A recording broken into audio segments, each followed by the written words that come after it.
মৃত্যুফাঁদ Saudi আরব, missile আতঙ্কে তল্পিতল্পা গুটিয়ে দ্রুত পালানোর নির্দেশ ট্রাম্পের। মধ্যপ্রাচ্যের রণাঙ্গনে এবার বাজল মার্কিন সাম্রাজ্যবাদের চূড়ান্ত বিদায় ঘণ্টা। যে সৌদি আরবকে আমেরিকা এতদিন তাদের সবচেয়ে নিরাপদ দুর্গ ও মোড়লগিরির কেন্দ্রবিন্দু মনে করত, আজ সেই দুর্গই পরিণত হয়েছে এক ভয়ঙ্কর মৃত্যুফাঁদে। আকাশে যখন ইরানের ব্যালিস্টিক ও হাইপারসনিক মিসাইলের গগনবিদারী গর্জন, ঠিক তখনই রিয়াদ থেকে লেজ গুটিয়ে পালানোর এক নজিরবিহীন নির্দেশ দিল ট্রাম্প প্রশাসন। কোনো সামরিক হুঙ্কার নয়, বরং নিজেদের নাগরিকদের প্রাণ বাঁচাতে এবার যে কোনো বাণিজ্যিক ফ্লাইটের টিকিট কেটে তড়িঘড়ি করে সৌদি আরব ছাড়ার নির্দেশ দিয়েছে যুক্তরাষ্ট্র। মধ্যপ্রাচ্যের প্রভাবশালী সংবাদ মাধ্যম গালফ নিউজ এর এক চাঞ্চল্যকর প্রতিবেদনে ফাঁস হয়েছে আমেরিকার এই চরম অসহায়ত্বের চিত্র। রিয়াদে অবস্থিত মার্কিন দূতাবাস থেকে এক জরুরি ও চূড়ান্ত নিরাপত্তা সতর্কতা জারি করা হয়েছে।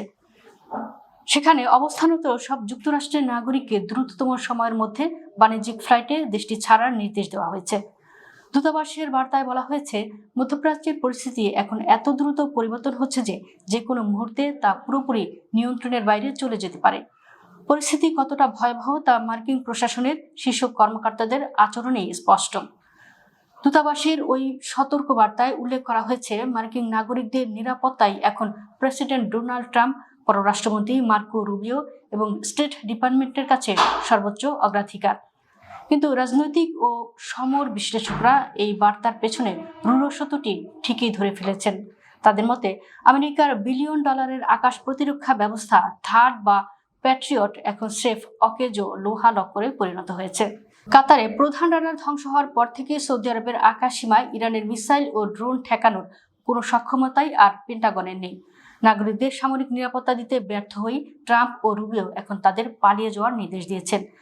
এর আগে আমরা দেখেছি আরব আমিরাত, ইরাক ও কুয়েত থেকে মার্কিন সেনাদের রাতের অন্ধকারে হেলিকপ্টারে করে পলায়নের দৃশ্য। আর এবার খোদ সৌদি আরব, যাকে আমেরিকার সবচেয়ে বড় মিত্র ও নিরাপদ ঘাঁটি মনে করা হতো, সেখান থেকে সাধারণ নাগরিকের এই গণপলায়ন প্রমাণ করে মধ্যপ্রাচ্যে আমেরিকার আধিপত্যের কফিনে শেষ ব্রেক ঠোকা হয়ে গেছে। যে আমেরিকা রণতরী আর যুদ্ধবিমান পাঠিয়ে পুরো মধ্যপ্রাচ্যকে ভয় দেখাতো, আজ তাদের নাগরিকদের সাধারণ বাণিজ্যিক ফ্লাইটে টিকিট কেটে প্রাণ বাঁচাতে হচ্ছে। এই দৃশ্য বিশ্ববাসীকে চোখে আঙুল দিয়ে দেখিয়ে দিচ্ছে, দখলদার ইসরায়েলকে বাঁচাতে গিয়ে ট্রাম্প প্রশাসন আজ নিজেদেরই খাদের কিনারে ঠেলে দিয়েছে।